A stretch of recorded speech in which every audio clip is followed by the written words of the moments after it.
So my whole pregnancy, I had made sure like my OB and I are on a similar page. And I was basically given the impression by the nurses in the office and by him, like, that he would be there at our birth. Like, it sounded like even if he wasn't on call, he would be there. So I never felt the need to like ask, like, what happens if you're not on call? Like, I was given that impression. It wasn't until the very, very last appointment we had that he let us know. He was like, listen, I might not be there at your birth. And, that's not anything anyone wants to hear. But to me, it felt like a way to get us to set an induction date because if we had set an induction, then he would be there. Hi, I'm Kayla Heater, follower of Jesus, wife and mother of 5 children, Christian childbirth educator and doula, and your host of the Surrendered Birth Stories podcast, where we share God-centered birth stories, evidence-based birth education, and our pursuit of surrendering our birth plans to God. Let's get started. Hey everyone, I apologize ahead of time if you can hear my crying toddler in the background. I have to record this real quick because I'm actually about to run out and go to a birth for the evening, and I needed to get this intro to my husband before I left, so I can't really wait for a quiet moment. I'm so sorry. True is having a hard time. He's hungry and tired and ready to eat and go to bed. Sorry, True. Okay, a few things here. First, our online childbirth class that launched, our half off launch special has ended, but doesn't matter. If anyone still wants to take the class, it is available all the time. So at any point, you can go online. The link will be in the show notes, and you can take our online childbirth course. So for those of you who don't live around the triad or whose schedules just do not work out with our in-person class here, then please go forward, look onto our online childbirth class. We are excited for more and more people to take it. Share it with your friends. They can live anywhere in the world and take this class at any time.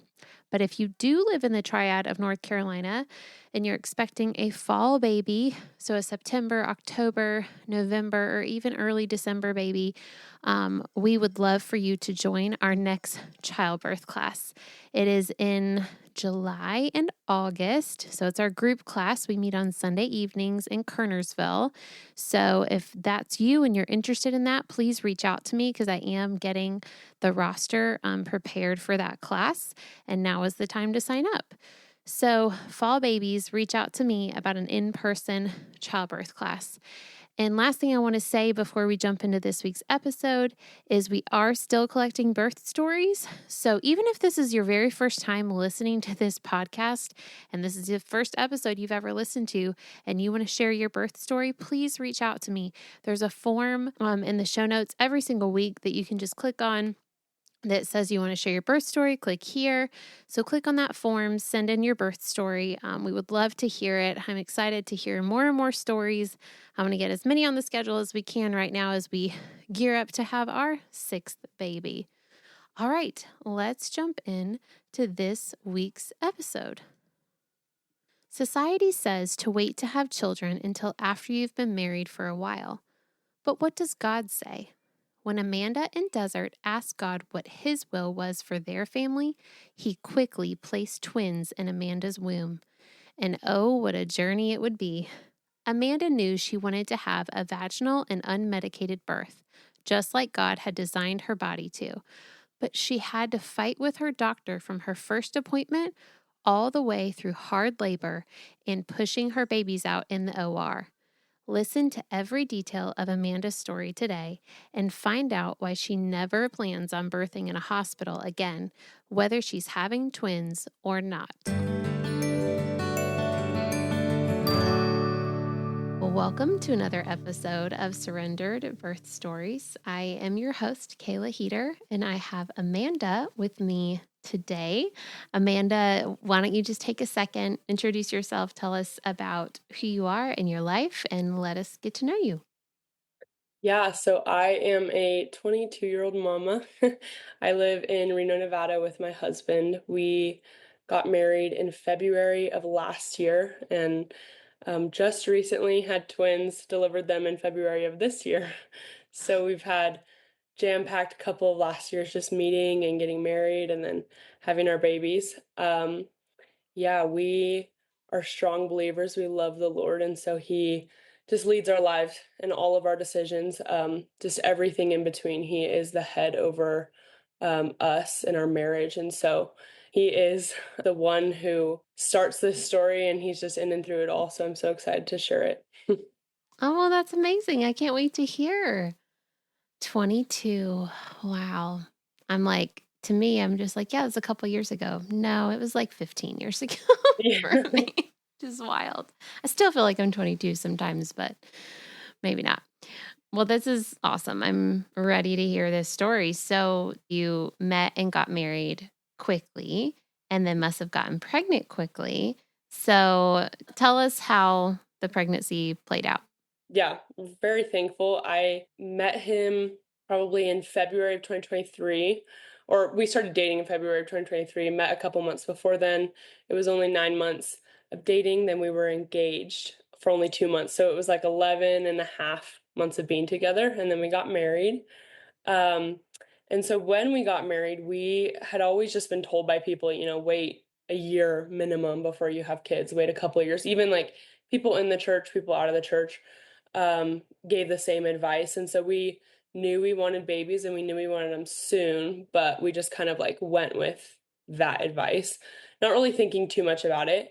And we were married, and for the first like month or two, I just had no peace about it. I don't know, there was just something about becoming one and God's like leading over our lives. I didn't have any peace about us specifically waiting to start our family because we were both so eager to have a family and to have babies. And so I just started praying. I was like, Lord, please show me what you have for Desert and I. Desert is my husband.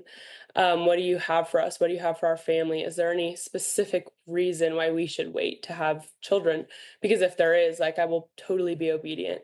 And so I actually graduated college this time last year, and I was in one of my last college courses, and I wasn't even thinking about it. It wasn't on my mind. And out of nowhere, I just heard him say, there's no reason for you in Desert to wait. Like, there's no reason for you two to wait. And so I came home from school that day. He came home from work, and I just let him know, I was like, I just want you to know, like, I've been praying about this. I don't have any peace that we've like let the Lord lead this in our lives. And this is what I've heard from him. And so he was like, okay. And he was headed to a work trip for like 4 or 5 days. And so he told me he would be praying about it. And he came back from that trip and just felt the exact same way and just was like, yeah, I mean, I feel like we didn't even ask him. And I think you're completely right. Like, I think we just need to give it into his hands. So for us, like, it's funny, we got pregnant 3 months into our marriage, but that's kind of when we like finally like gave it to him. And we didn't know, we just kind of were going through the motions, and then we had to get like kind of checked in that way. And so yeah, we at that point we didn't start trying, but we didn't prevent any longer. And we immediately got pregnant with twins. And I knew that so I wasn't shocked that I was pregnant, obviously. It wasn't like it was just like out of left field, but I knew I was pregnant very early, like very, very early. I want to say like I was confident like 10 days before I got a positive test, which sounds crazy, but I think the moment that like both eggs, so we had di twins, the two eggs, both eggs were implanting. Like I had very strong implantation symptoms, and yeah, I was like out of breath. I was so tired. I slept for 5 days. Every night I slept 12 hours or more, and then I could not wake up. Like I had just graduated, and I just was like, could not wake up in the morning. I did a workout. My husband and I do CrossFit. That's how we met, and I did a workout, and I just like, they're hard, but this one was just like exceptionally like pushed me over the edge. Like, could not cool down after the workout. Just random things were popping up with my body like left and right. And I was very confident, like, if I wasn't pregnant, something bad must be Something happening. else was wrong, Yeah. right? Like, it was a whole slew of symptoms. And so we went like yard sailing with his mom. She was in town one day, and I just got hit with the most massive wave of nausea. And I like grabbed him and I was like, I'm gonna throw up right now. Like, it just came out of nowhere. We were like in the hot sun. And he turned to me and he's like, "You're pregnant." And I was like, "I know, but I'm still nauseous. Like, find me, like, find me a trash can." And I don't think I ended up throwing up that day, but I was just so, so nauseous. And at that point, like, we were very confident, or like pretty confident I was pregnant. But I started taking tests and I got so many negative tests, like for days, but I just didn't believe it. Like, I know I was testing way too early and that's why. But I just like, in hindsight, that should have been our cue that maybe my hormones were a little bit higher than, I don't know. It just felt like it was like um, we were just hit with a massive wave of symptoms all at once. And so, yeah, I eventually ended up getting one test that had a very, or so I tested and nothing showed up. And then I was like doing work in the morning and I decided, like, I know they tell you, like, don't go back and look at it too far after, like, make sure it's only like 10 minutes or something like that. But I was like, no, I'm just going to go look at it. I want to make sure I didn't see a line. And I went back and I like saw a line. And so when my husband got home from work, we confirmed it finally.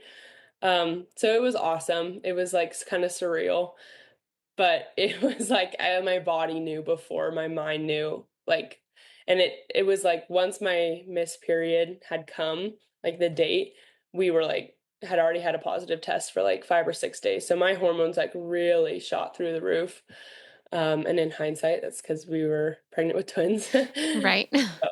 Yeah, so we that's kind of how we found out that we were pregnant, and yeah, that was the beginning of the pregnancy. Of your journey. Yeah. Wow.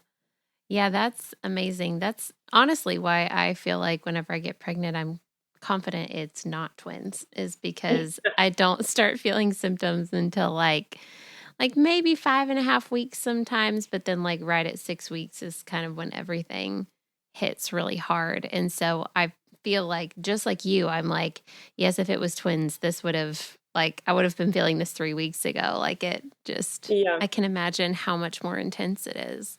Yeah, and personally consider those like my implantation symptoms, because then I got like a week and a half break from those symptoms, but in that week and a half I was just like extremely tired. I Mhm. actually so it's around this time last year that I found out I was pregnant. And my birthday's at the end of May, and so we were going on a road trip for my birthday, and I slept the whole day. I could not open my eyes in the car. We like went camping, went to bed at like 6 p.m. that night. I could not open my eyes. So I was very exhausted. And then it was out at about like 6 weeks, maybe right before 6 weeks, I got hit with like the really characteristic first trimester symptoms. So I think like the previous nausea didn't ever lead me to actually vomiting like in the implantation symptom period, but pretty soon at 6 weeks, I got hit with a The slew real deal of nausea. yeah. Yes, for sure. So Newly married, newly pregnant, letting the Lord lead you. We find out it's twins. Now when did you find out it was twins? yeah, so I found out at 9 weeks at our first OB appointment. So yeah, for that first stretch, we had no idea. Like we didn't know anything. We didn't know if it was twins or anything. I just was extremely sick. So in my mind, like I barely even thought about twins, to be honest with you. But I had this like little lingering thought, like, what if it was? But I only said that to like justify how I was feeling because I felt horrible. So bad. So So what was it like? Was your husband with you like at the ultrasound? Like what tell me about that that yeah. appointment and like what ran through your head? Yeah, so prior to getting pregnant, like I've been really passionate about birth and done lots of research, all of that stuff, and just been really, I think, have known kind of what I believe about birth and like the way that God has made it. And so, anyways, with that being said, for the longest time, I wanted to do a home birth. And so we were headed in that direction. We had an OB appointment on a Wednesday and then a midwife appointment on a Friday. And so we just wanted like maybe that first ultrasound just to confirm I was pregnant, like, pregnancy was healthy, all of that. So we went in and we weren't even planning on going with that as our route of care at the time. But we went in and my husband, he just like the whole time that like before that first appointment, he had just always said things like, "Oh my gosh, what if it was twins? Like that would be so cool. I would love it if it was twins." Like just would speak things like that. And I've had like some of my siblings have had dreams that I with having twins, like Desert and I were gonna have twins one day. Like just things have been spoken over us, and so that, yeah, anyways, we were kind of just like, I think it was like 2 nights before the appointment, he was praying over our family. And he usually says like us three, like us and the Lord. And he was like, will you just like protect and cover us three? I mean four, maybe five, and like said something like that. And just I feel like there was just so much like building up to it. But we got into the appointment, and so the OB like he'd put the wand in, he like instantly we saw like a baby, and like little tiny flicker movements and really strong heartbeat, and we were just like fixed, it was just amazing. And we were looking at each other and kind of in awe. And I didn't even remember that this would be the appointment we would find out if it was like one or two. You're just hoping and praying for a healthy baby. And oh, so yeah, my husband actually, he's the one who asked the question. He was like, okay, so there's just one baby in there, like it's not two, it's not twins. And the OB like was like, well, like if you come here, come a little closer, like if you look over here, like there's another baby in there, and like completely rotated the view, and we saw totally separate baby at this point. And I couldn't even get a react like I couldn't even get eye contact from my husband. He was just in pure awe, like so excited, biggest smile across his face, like.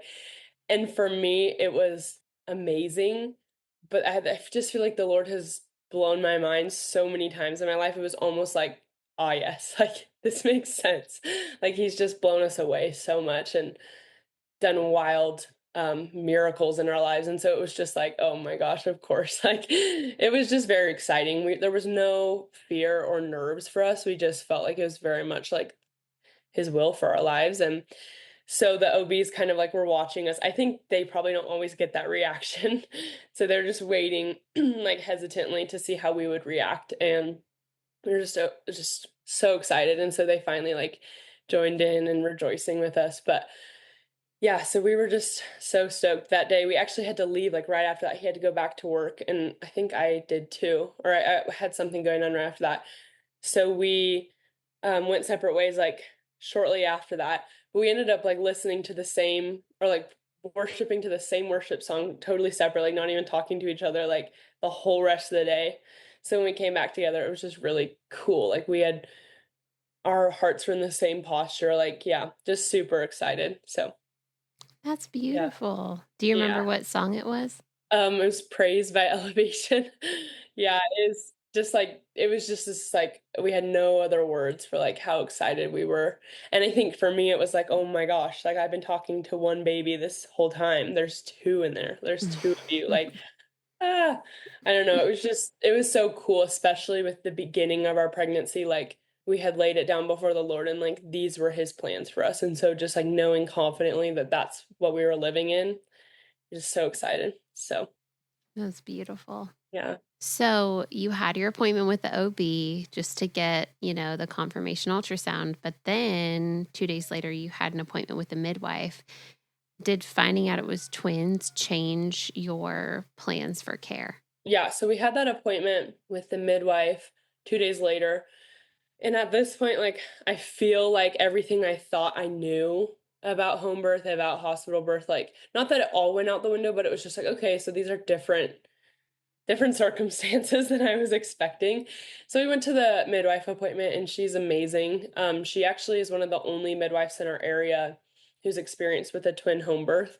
And it's not illegal in Nevada. It's legal to have a twin home birth with a experienced midwife.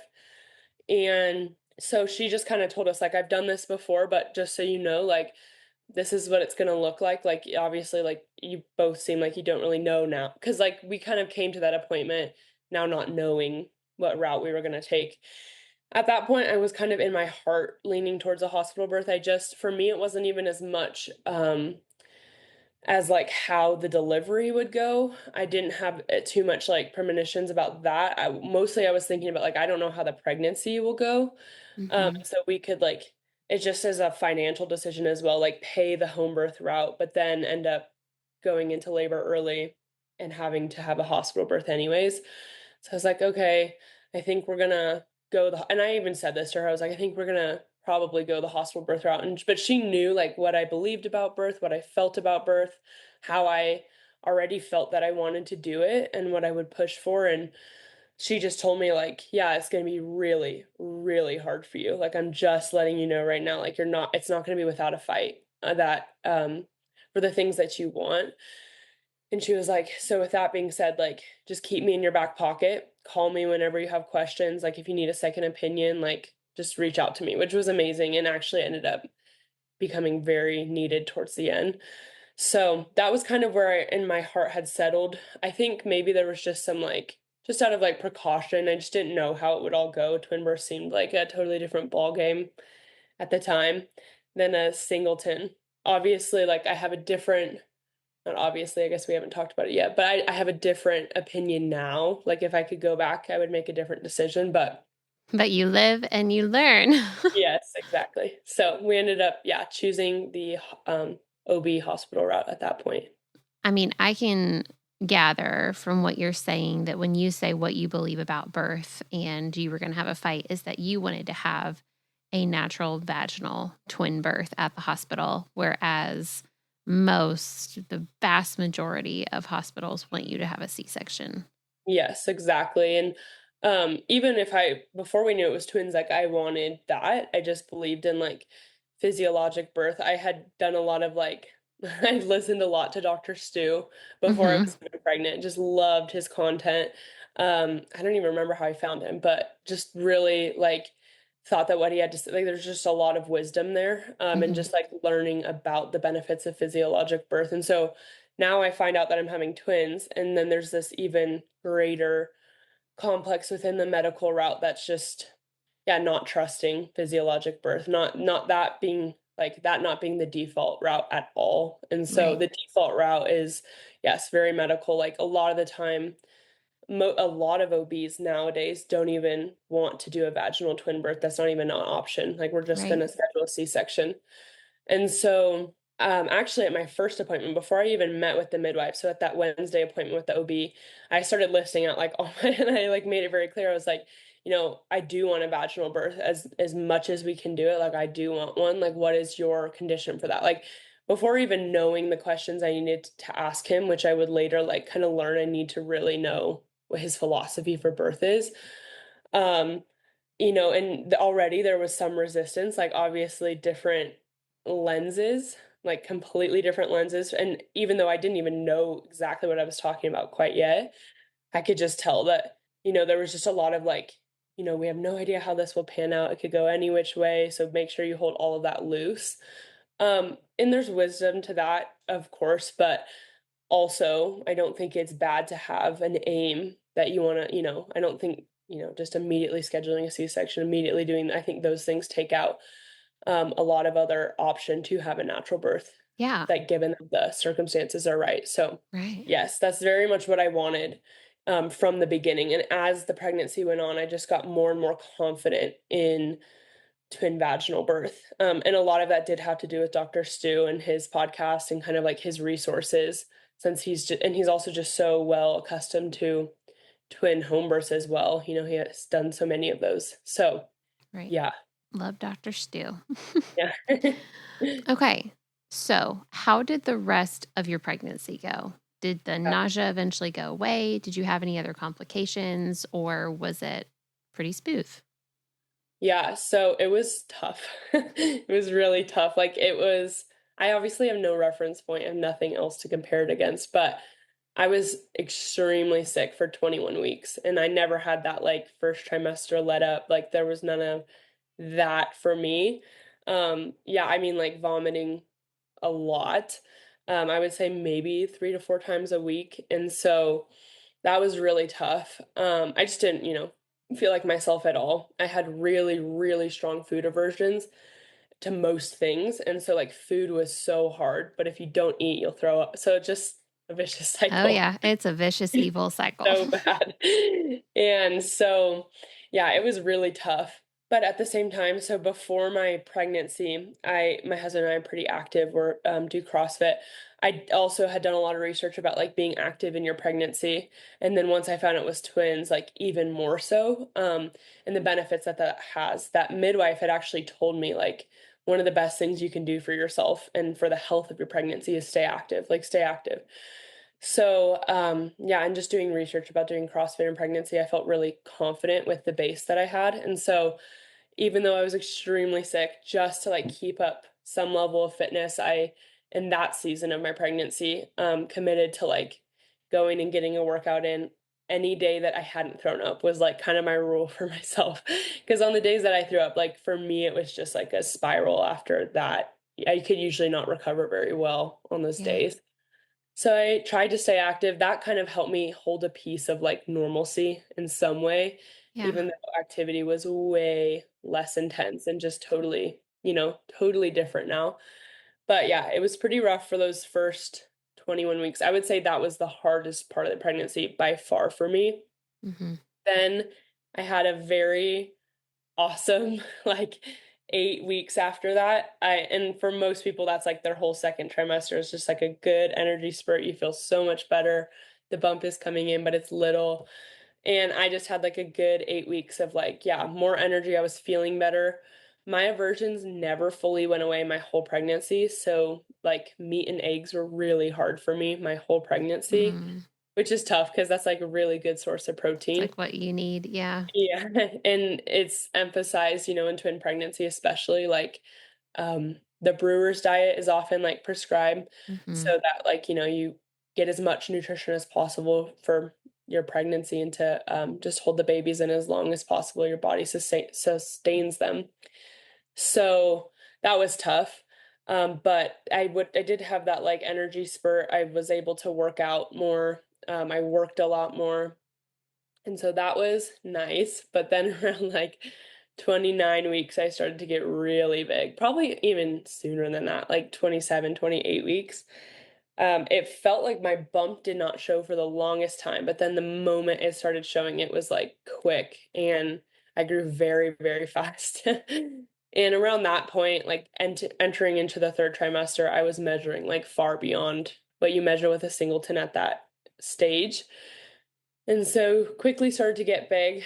I had definitely had pelvic floor pain starting at like 18 weeks. And so just that was like a constant. I had a pelvic floor physical therapist and worked with her, which was super helpful to stabilize and like maintain stability in my pelvic floor. But there was just some lingering pain throughout the whole pregnancy. But that, gets worse as it gets heavier. And so I had some of that. And then like obviously started to get a bit more exhausted once you like hit that dip back into the third trimester. Yeah. And so that was somewhat difficult. I stayed like super active up until 34 weeks pregnant. And so I really do attribute like a lot of my energy and like ability to stay mobile. Like I didn't feel like I was so like I was tying my shoes and shaving my legs and 40 weeks pregnant with twins, which like just it was just because of like my ability to stay mobile. It was very that was a plus. Like I'm very thankful I stayed active. If I hadn't, I think it would have been a lot more miserable just in my body. Yeah. But so physically it was tough towards the end, but it was around 32 weeks that more than anything, like it was the mental strain that started at that point. I knew we were gearing up for like potentially curveballs to be thrown at us.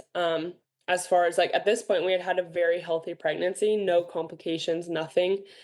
No gestational diabetes, blood pressure was fine, no indications of like onset eclampsia, anything like that.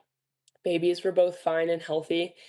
And so it was around 32 weeks. We actually, our OB asked and requested that we see a high risk doctor throughout our pregnancy, which is pretty common for a twin pregnancy.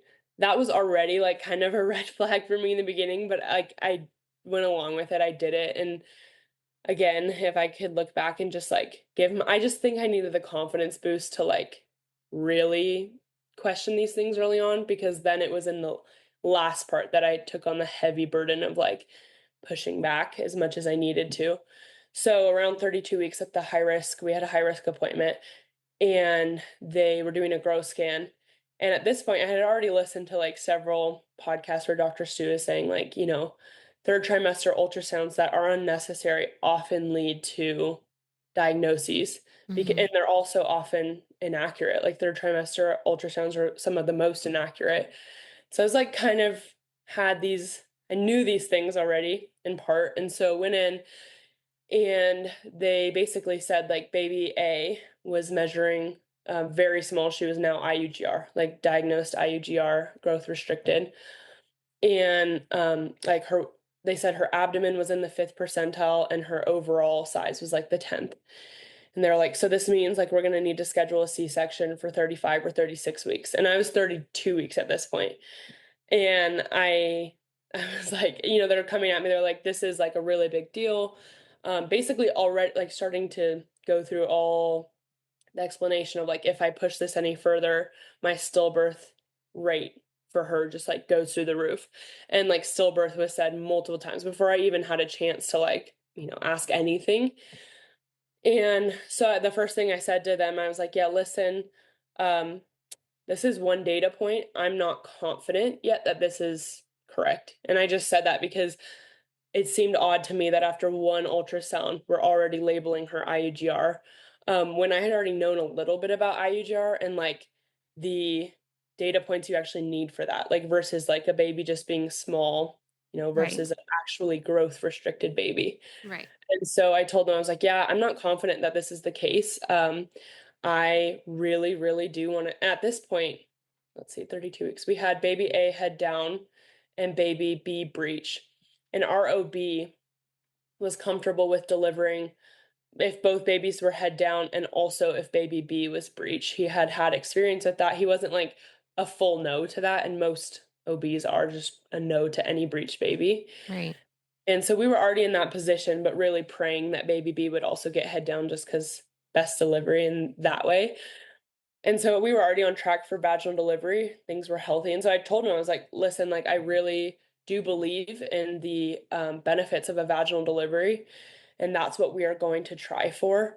I don't think that this is reason enough to just schedule a C-section and put it on the books right now. Good for you. Yeah, it was just like I think my husband was kind of just like watching me. I just like felt very strongly from the Lord, like no peace in what was coming at me. I Mm-hmm. didn't feel like confident that like, okay, this is serious, take this, like it didn't feel real yet. And I just mean like in my spirit, I didn't have any peace about what he was saying. And so they're like, well, we're gonna have to do like a lot of monitoring from here. Scans. Yeah. Yeah, and so they basically said like 2 non-stress tests a week and a Doppler of the umbilical cords. And I don't think there was any elevated blood flow like restriction at that point, even from the first Doppler we did. But they wanted all this testing. I was like, okay, I'll go through a couple weeks of this testing to get more data points and then we'll reassess. And so we did, and it was really frustrating because non-stress tests for twins are just like so hard because you can like it's just very difficult to get both babies on the monitor and keep them on for like the whole course of the non-stress test. And this high risk place was very expensive. So we would go in, like, I think we ended up, it was like $110 for every non-stress test. At this point, we're doing them twice a week. And then they would fail. We would get no result from them. And that was it. We just like, get a sign off from the doctor. And so that was very frustrating because it Man. just felt like we were going through the motions of like requirements that they have for us, but it just didn't feel like anything was coming from it. We like always had strong, because we had to do the whole BPP, I think, biophysical profile. Profile. Yeah. And so we had like the ultrasound before. We always had really good movement from the babies. I think at that point we had practice breathing and good strong heartbeats. Like there just wasn't indicators to me that anything was wrong with them. And so we went through a few weeks of that, and now I'm at like 35, 36 weeks, but God is good. And it was around the holidays time, and that's when like, they just have a hard time getting you in. And so they're like, "Oh, we can't get you in for a couple weeks." And I just like it's like that's fine, that's fine. And it gave me the ability to step back and like reassess what was happening and like how to come at it from a point of advocacy rather than just like getting thrown stuff at us. And so I just kind of like took everything off, like like they couldn't get me in. I was fine with that. And so we like rode through the holidays. I don't think I had any appointments. I just like took a step back. I felt very strongly that what we did get from that monitoring, like babies were fine. I just did not feel, and we had prayed a lot about it, and I did not feel like baby A was growth restricted at all. I just felt like that was a diagnosis labeled on her. And growth restriction, like the margins have just changed so much from what they used to be. And now it's like up into the 10th percentile, you're growth restricted. But mind you, like we have twins, and twins are generally smaller anyways, but they're being compared against singletons on those charts. Right. And so, yeah, that's just kind of where my head was at. And we ended up going in for a non-stress test at 37 weeks. So now I'm like full term with twins. Praise the Lord. We had prayed for 37 weeks. My ideal was like 38 weeks. I just wanted to like make it a little bit further. Um, you never know when you're going to go into labor, especially with twins. But we just really, yeah, prayed for full term babies. And so we had reached that point, and we went into the high risk center for a non-stress test. And the non-stress test failed. The like text told me they were going to go back to the doctor and like get him to sign it off. I don't even know, sign off on it so I could leave. So frustrating. And at this point, like they come back and they're you're due for so many, you haven't been in for so long, like you're due for, they wanted to do like a Doppler, another growth check, like a growth exam. And then they wanted to do an echocardiogram of baby B. That was like a little blip they had found, but they said it really doesn't mean much. It just seemed completely unnecessary to us because there was no issue. It was just like something they said like will probably resolve anyways. And so I just like turned to them and was like, oh yeah, we're not doing any of those exams. We've decided we're not going to do them. And they were like, well, like you have to, like that, like we could get you in today. Like we could get you in right now to do them. And I was like, yeah, we're not interested. And at this point, like high risk center is so expensive. Like, and we had so many faulty results anyways. And I just felt like they were looking for a reason to like push me into an induction or a C-section at this point. And I felt like I was in like a funnel, like just trying to be funneled in a direction. And that's truly at this point what it felt like. And I told them, and I don't know if I fault them. I think a lot of it does just have to do with like the way that they are trained. Like they're just trained through a totally different way of viewing birth, and especially a twin birth. Like it's immediately seen as super high risk. I think twin births can be higher risk. I don't think they're automatically high risk. And at this point, we had every indicator of health, but none of that was ever talked about, which was really frustrating to me. Like, we were never told, wow, all these different things are so healthy. Like, none of that. It was never talked about, like how healthy the pregnancy had been. So, anyways, they're like, well, we're gonna have to go back to the doctor and tell him that you're refusing these exams. And I was like, that's okay. And they're like, and I think we're gonna have to bring you back to talk to him. And I was like, that's fine. Bring me back to talk to him. And this was I think one of the only appointments, and we had so many appointments in this pregnancy. I think it was one of the only ones I went to without my husband there. So that was tough. Ah. It's like one of the first times. I like it when you're alone. Yes. I don't know what ended up happening with their communication, but they came out and they're like, okay, well, he doesn't have time to speak, but you're going to have to sign this like medical release form saying that you're refusing these exams. I was like, okay, that's fine. Bring it out to me. They brought it out and I asked them, like, is this legally binding as an AMA? Like, is this a, against medical advice form legally? And they were like, well, no, it's just so that, like, so that we have something on record saying that. And I was like, okay, it just was like fishy. I was like, whatever, I'll sign They're it. just covering their own liability. Yeah. And so I Yeah. was like, okay. So, I signed it, and then I was like headed out, and I told them, I was like, yeah, take every non-stress test off the books. Like, I'm not coming back for any exams. Like, I won't be back. It's done. And I was walking out the door, and the doctor like came and like was like coming towards me, like kind of jogging, and like he was like, hey, hey, hey, like, are you okay? And I was like, yep, I'm fine. My husband and I have just decided like we're not going to move forward with any of these exams. Like we feel very confident that both girls are healthy. I just like kind of said something like that. And he was like, well, I really care about your babies. I just want to make sure they're okay. Like these things are really important. And so he told me, he was like, I won't charge you. I won't bill you anything, but will you come back for like a quick ultrasound? I just want to check things. And I was like, okay. So we went Like back. in that moment?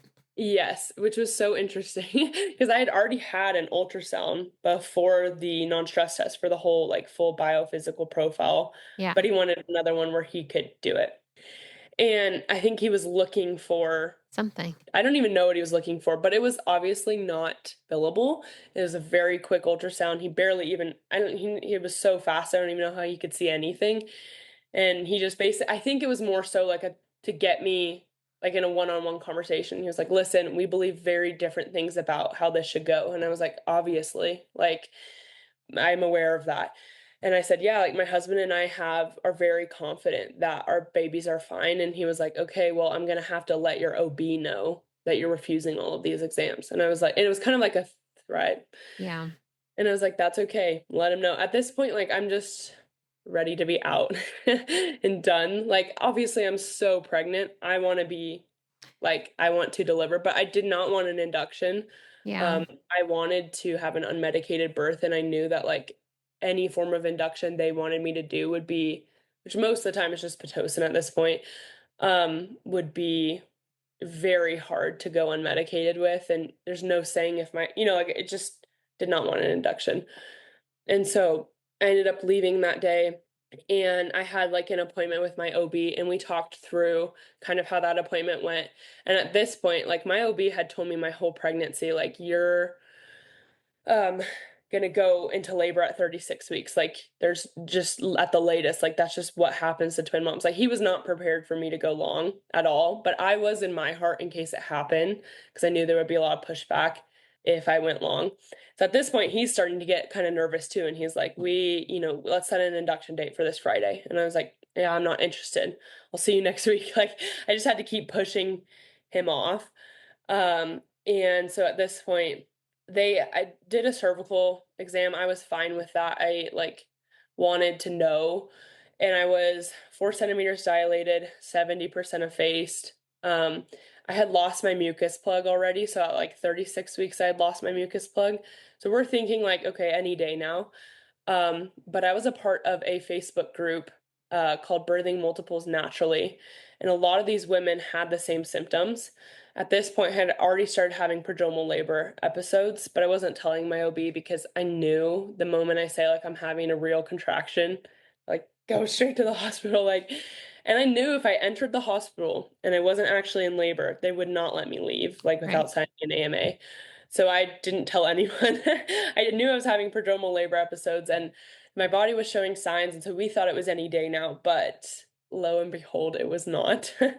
I had a Wednesday appointment with my OB every like week up until the end, and we were at I think the last appointment we had, we were 39 weeks and 6 days. So I'm at the end here. And he really, really at this point was getting very nervous. And like he was a very kind person, but you could just tell like he has a way of doing things and getting very nervous. And just saying like a lot of stillbirth talked about at this point, which is so hard because obviously no mom ever wants to hear that their baby is going to be born dead. But again, like my husband and I have been so prayerful about where the Lord was leading us and what decisions to make and how, like, and we just felt like the girls were both healthy and it was actually better for them if they stayed in longer to put on the body fat and like develop fully. So we pushed off the induction on my very last appointment. So my whole pregnancy, I had made sure like my OB and I are on a similar page. And I was basically given the impression by the nurses in the office and by him, like, that he would be there at our birth. Like, it sounded like even if he wasn't on call, he would be there. So I never felt the need to like ask, like, what happens if you're not on call? Like, I was given that impression. It wasn't until the very, very last appointment we had that he let us know. He was like, listen, I might not be there at your birth. And, that's not anything anyone wants to hear, but to me, it felt like a way to get us to set an induction date because if we had set an induction, then he would be there. And so I asked him, like, well, who's your on-call doc? Like, who's our possibility? And he told us, like, the doc, and he said, like, we have the same philosophies, don't worry. Because I was like, does she have any experience? And he just, like, made me feel like, okay, she's good to go. So, anyways, hanging out at 4 centimeters dilated, 70% effaced. lost my mucus plug a month ago now. And in this group on Facebook, a lot of these women had said the same thing. They said, like, we had the same symptoms. I had had 5 prodromal labor episodes at this point, and they said, just beware, like, when you go into actual labor, it could go very, very fast. Quickly. Yeah. Yeah, just take it seriously. And so I was like, okay. And then I just felt like that was very likely going to happen. I just felt like it would. So, yes, end of twin pregnancy was physically difficult, but mentally far more difficult to just stay steadfast in where we felt the Lord leading us. So I now go over my due date. And I was 40 weeks and 3 days. It was a Sunday. And I started feeling like some cramps in the morning, but I just was so annoyed. I was like, whatever, like, I'm going to be the woman that's chronically pregnant. There's no way this means anything. Like, I had those episodes start so many times. We went to church. I felt a few cramps. Then they turned into contractions, but they were very sporadic. And so at this point, I had like a method for myself of like, I'm going to do everything I can to stop these contractions. Because if I can stop them, they're prodromal labor. But if I can't, then it's real labor. So I went home, I tried to rest a bit, like not be super active. And then they like started to pick up. And so I took a really hot shower that would usually like eliminate the contractions. And they like got consistent in the shower, but the moment I like got out of the shower, they like fizzled out. And I think they were still happening, but they were so mild and so far apart. Like there was no pattern. And so sitting on the birth ball, answering texts like over the bed, and I felt like the most violent stabbing sensation of my life, like down there. And I like screamed. It was so painful. And my husband was making dinner. He like ran into the room and he was like, "What's wrong?" And I was like, her head, like that's all I could say. Like I literally feel like I felt baby A's head like descend. And I couldn't even wrap my mind around what was happening because I didn't like feel any water trickle down my leg. But then it dawned on me, I was like, I think my water just broke. And so we like go into the bathroom and sure enough, like it was delayed, but I like felt the water like trickle down my leg. And I grabbed my husband and I was like, we don't have any time. Like I just knew we had no time. I could feel it was just so intense from the get-go. And I was always like the woman who was like, I'm laboring at home. I'm giving like only a small amount of time in the hospital. But I just knew like we didn't even have that time. And sure enough, at that point, my contractions were a minute apart, lasting over a minute. Oh, So wow. it was like instantly, It's like you were like right into transition. yes, we were like right in it. And it was so painful immediately. To get in the car, we got in the car pretty quick. We had everything packed, got to the hospital. It was a 20-minute drive. And that drive was tough, but it's so funny. Like everyone says, like the drive to the hospital is so hard. But like compared to what was coming next, I don't even like consider it that difficult. And so I like got out of the car, laboring through a contraction, um, walk a few steps, laboring on the side of the hospital through just back to back to back, like immediately like a semi truck pushing through. Like it was just so intense. And they immediately admitted me. It was 7 p.m. at this point, or 7 p.m. is when my water broke. It's probably 7:30 at this point, but got in to the hospital at around 35 weeks, which was kind of late for us. We didn't think we wanted a doula. We thought like we'd be fine. I felt like pretty confident in like the research I had done, but it wasn't until then that I would realize like this part of pregnancy has been so difficult advocating for ourselves. Like this is only a fraction of what I bet we'll face when we go into labor. We need a doula. And so we hired on a wonderful Christian doula, really strong believer, and we just connected instantly. She had twins 2 years ago at home. And so, yeah, we connected really well. We were in contact with her a lot towards the end of the pregnancy, especially through all those prodromal labor episodes. So tough. And so she ended up meeting us right at the hospital at the same time. And so they admitted me immediately. They just could see I was in very, very active labor.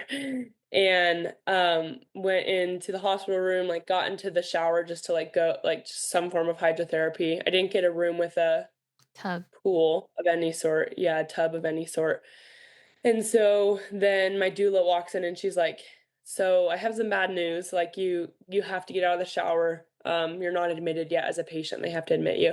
And this is kind of in the back of my mind. I'm like, can't believe I did a hospital birth. Like, I just like, the interruptions had already, like, started, and I knew that that would happen. I knew it, like, but they needed me to lay down to monitor the twins, make sure they were fine, and, like, admit me as a patient. And in my birth plan, I had, like, I wanted a saline lock, I did not want an IV, like, constant drip. Um, I wanted very intermittent monitoring, if any. And so I agreed to, like, get them monitored, but I said, like, after that, I can't, I won't. Like, I need to move. Like, I was in so much pain, and getting on my back was just, like, Mm, the the most worst. excruciating thing ever. So, they monitored the twins, and then eventually that was over, and I just started laboring in the shower and, like, with my husband. A lot of standing felt the best. And I was I think they had checked me. I don't even remember. I was fine with checks, because it seemed like it was going so fast. And I was like 8 centimeters dilated, very obviously in transition. So I think when my water broke, I went from like a 4 to a 7 that fast. Like, Mhm. it felt like that. And so I was, yeah, very obviously in transition. I vomited. Like, I was just like back to back to back contractions. And all of a sudden, I hear one of the nurses talking about C-section paperwork. Like, they needed my husband to fill out C-section paperwork. And I just like turned, I was very primal, as all women are in labor, but I did not have any ability to like um, say anything in a kind tone. I was just very like direct. And I was like, "Oh yeah, we're not having a C-section." And they're like, "Well, if baby B flips breech, we are going to have a C-section." And I was like, "Nope, my doctor's comfortable with a breech baby B, and we're not having a C-section." And she was like, "Well," like, just like kind of looked at me with a blank face, and it dawned on me. And I was like, "Is my doctor on call tonight?" And she was like, "No, he's not. Like, you're going to have this other doctor I'd never met before." And I just was so frustrated. I just like walked to the other, I was just like, I was just like done. And because I just didn't know what I was in store for now. And you don't know if that person has any twin birth experience naturally, like, or if at all, there's just so much I wish I would have done in pregnancy had I known that was an option. So, really soon after that, she came in and she was just, like, I'd never met her before, but she was just like very like high energy and everything. Not the vibe, like, just not when you're in transition. And she like walks in and she introduces herself and she starts talking to my husband about C-section and C-section paperwork. And I turned to her, I was like, "We're not having a C-section." And that's like through, labored breaths. Not that clear, pretty short. And she was like, "Well, if baby B flips breech after baby A delivers, we're gonna have a C-section." And I was like, "No, we're not. My doctor is comfortable with a breech baby B, and he said you have the same philosophy. Like, we're not having a C-section if that happens." And she's just stunned. Like, she didn't say anything back to me. And just like, and I'm in this, and it's probably because I'm like in extreme pain, saying those through those kinds of noises and all the things in between. And she just like looked at me. And so we did consent to delivering the twins in the OR. That was just something like very frustrating, but not something I was going to fight. Like, that was one thing like I could give up if it meant that I could still have a natural delivery. It's not something I was willing to fight. And so we knew we were going to the OR to deliver. And so she looked at me and she's like, "All right, well, I'll see you in the OR." And that was it. And she like walked out. And, so at this point, I mean, it went so fast. I was, like, on the hospital bed, on all fours, like, that was just the most comfortable. I don't even know if you say comfortable, but the The most path of doable least position. resistance, yeah. Yeah. And so I was going through it. My doula was amazing. I don't even know if I could have delivered without her. Like, I don't know if I'll ever be able to deliver a baby without her. Like, that's what it feels like. She was so every thought I had in my mind, she was right in my face saying the opposite and encouraging me in the Lord and encouraging me to like look to him and trust him and lean into him. And I hit that transition point where I was just like, "I can't do this. I cannot do this." And she was like, "Well, you can and you are. Like, you have no choice." Um, and I was like, "I can't, like, I think I need the epidural." And she was like, "I don't think you can have the epidural." And like, I never thought words like that would come out of my mouth with what I believe, but it is just so characteristic of transition. And I think I asked twice, and then she turned to my husband and she was like, "All right, I'm taking my hands off. Like, you guys can make that decision if she asks again. And that scared me so much. I was like, I'm, I just, like, it was like the perfect thing to make me like realize, like, no, no, no, I don't want the epidural. Like, I'm not serious. I So got it it out just, of my like, system. I'm okay. yeah. So, at this point, they told me, like, if you are pushing, you need to tell us. We need to be able to, like, wheel you off to the OR. And I felt my body spontaneously start to bear down and start to push. Um, and I didn't tell anyone because I really wanted to be confident that I was pushing. I just did not want to give them too much time with me in the OR. Mhm. Um, I just felt like if I did that, I would be cut open. So I, started pushing, and it was probably, like, 3 contractions of that where my body was just, like, pushing. I wasn't doing anything, it was just, like, having that reflux, and so I told them, like, I think I just yelled, I was like, "I'm pushing," and they were like, "Oh my," like, the nurses, a lot of them were very just nervous because of the way that I came in. It was, like, very intense, and I think, not I'm not saying this is always the case, but a lot of the time, having a medicated birth, having it, there's just a lot of things you can control as a medical personnel, like it through that route. But when it's natural birth, like you can't really control a woman in labor. And I think that's scary. And so I could just tell, like, it's just everyone was so nervous and frantic. It was hard. It was not like the best environment to give birth in. And that's why I don't think I'll ever do it in a hospital again. But anyways, they all like got their scrubs on, wheeled off to the OR, and we got there and they were like, you have to get on the OR table and in stirrups, like on your back. And I knew all of this stuff was coming. So I just think I'm very thankful to the Lord. I was prepared for these things. But I told him, I was like, I can't move. Like I won't. Like I cannot get on that table, and I'm not getting on my back. I don't even know how I said it. Was something like I can't and I won't. Like I just physically cannot move right now. And so they were like not sure what to do, and the doctor was like, "Okay."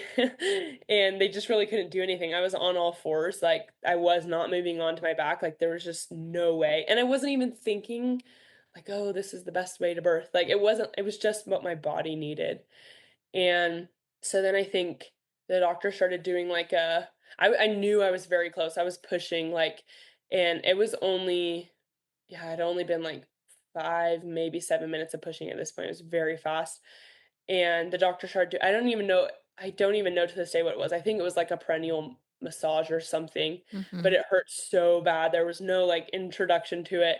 And I just screamed. I was like, "Get your fingers out of me. Like stop, like please stop." Because it just felt so invasive, and I didn't need it. I knew like baby was on the way. And I think they were expecting like first time mom, she's young, this might be a long time of pushing. My doctor always prepared me for that because one of his twin vaginal experiences, like the woman was pushing for a total of 4 hours with both babies. But I just knew in my body, like baby was close. This was going fast anyways. And so I pushed very hard. I didn't really care about being slow not to tear. I just women who do that are amazing, and so many kudos, but I just could not. I was just in so much pain. And so pushed, and I think it was like maybe 15, 20 minutes of pushing, and baby A was out.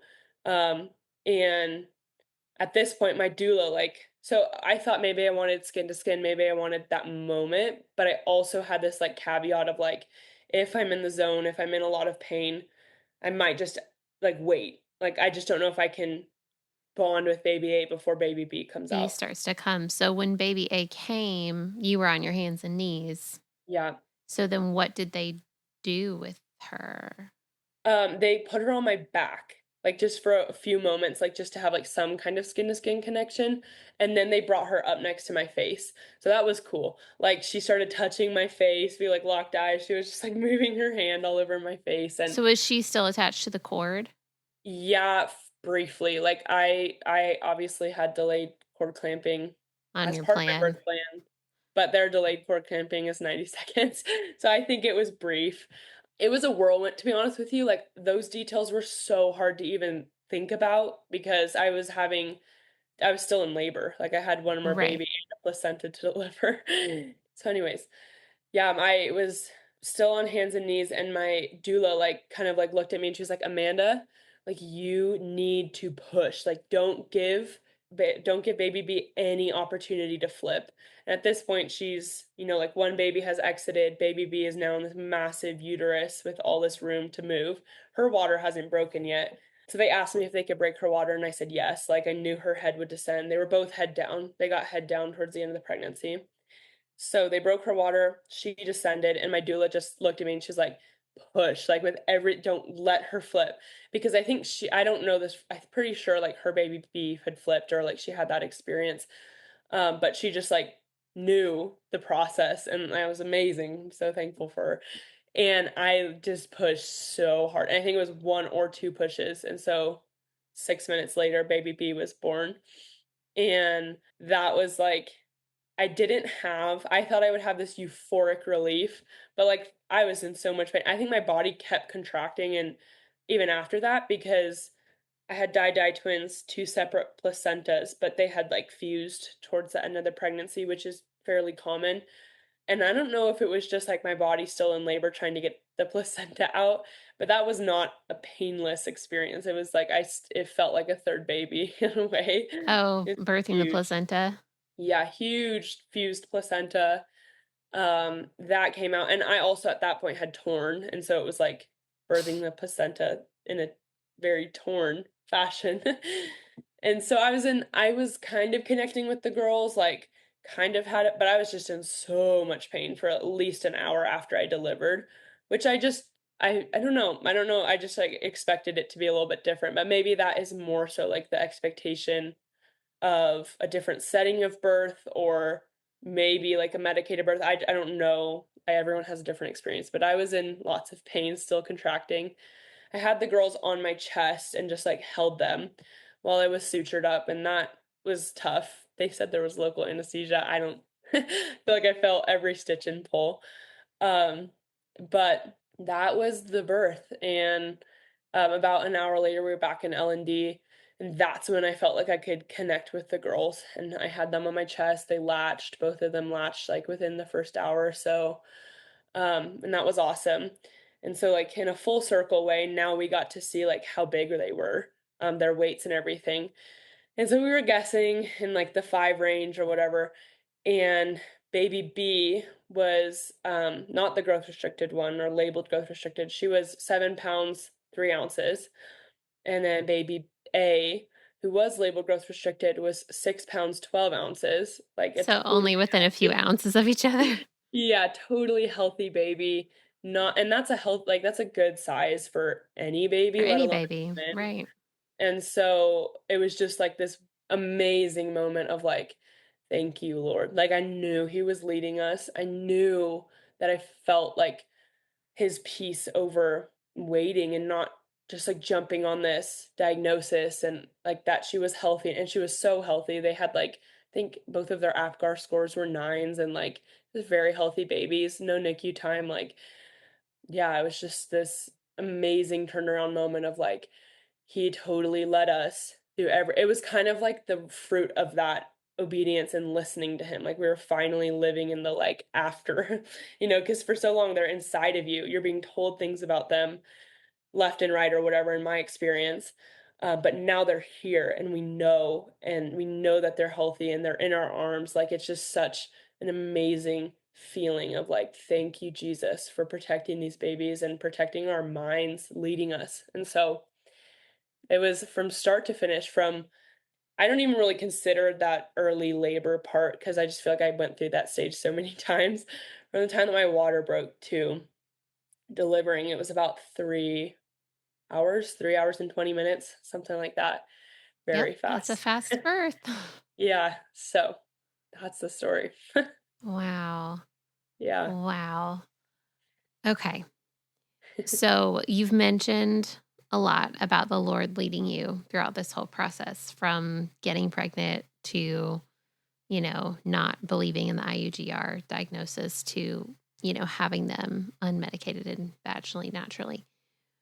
Is there anything else you feel like God taught you through this experience?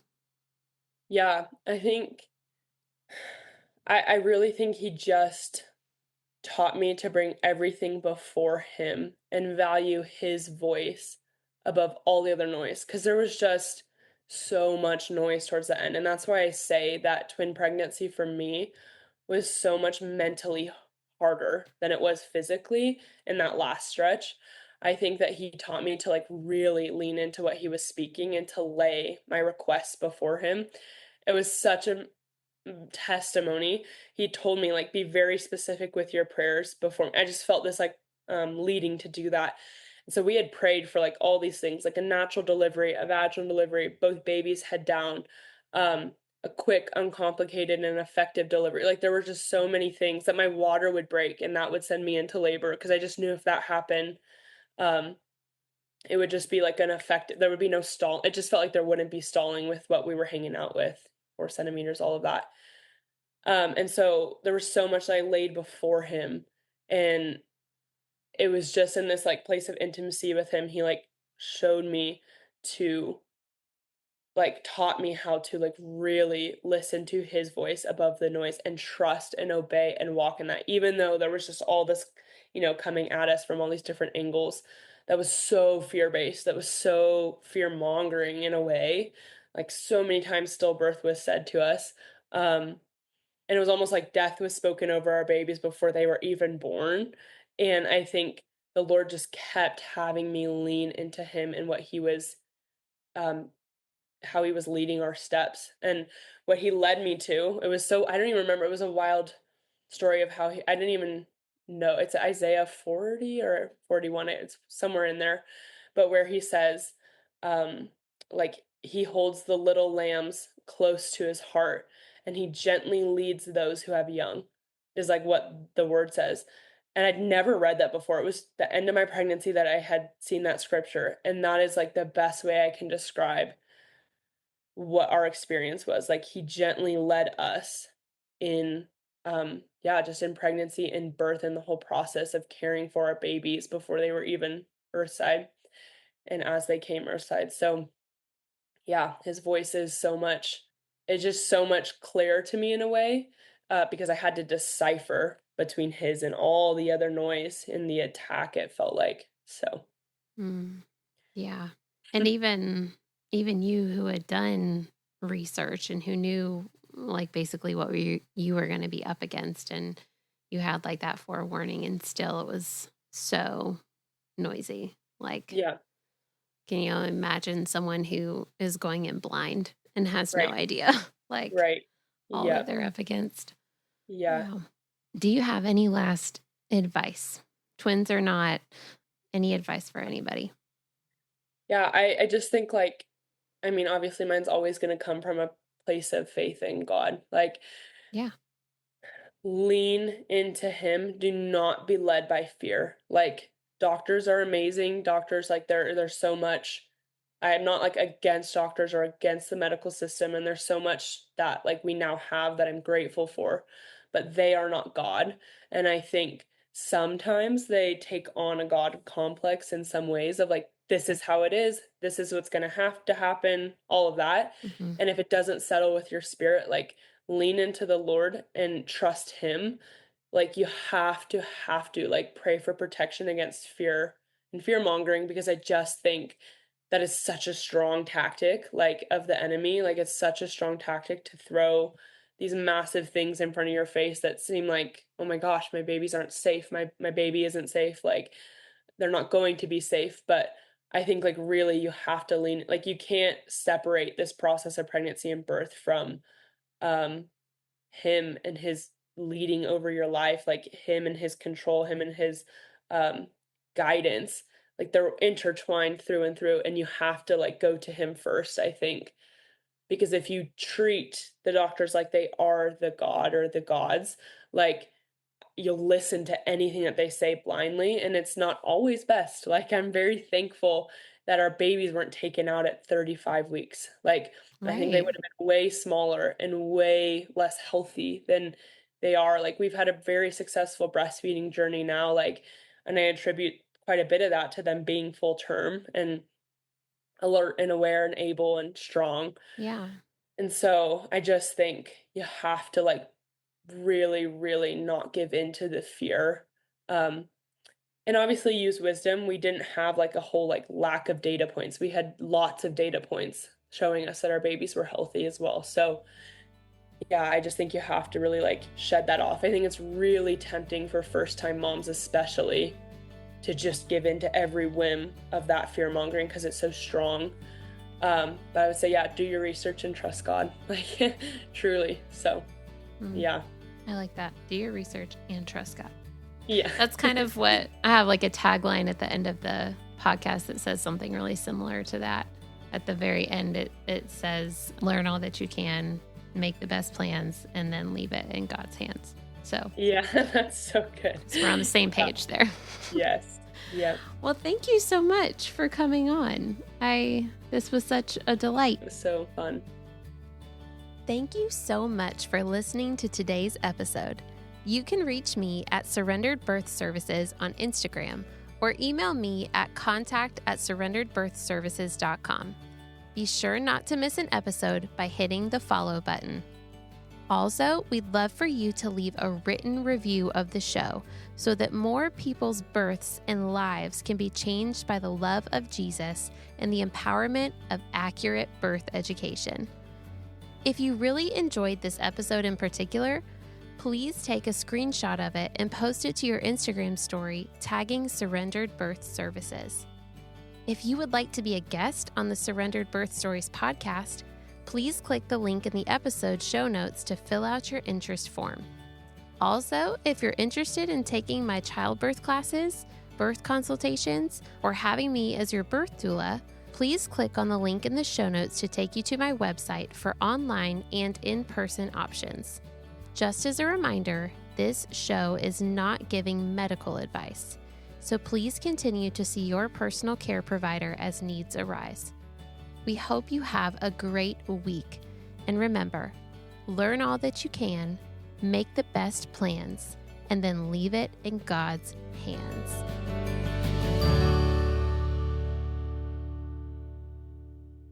Can I ask what you named your girls? Yeah.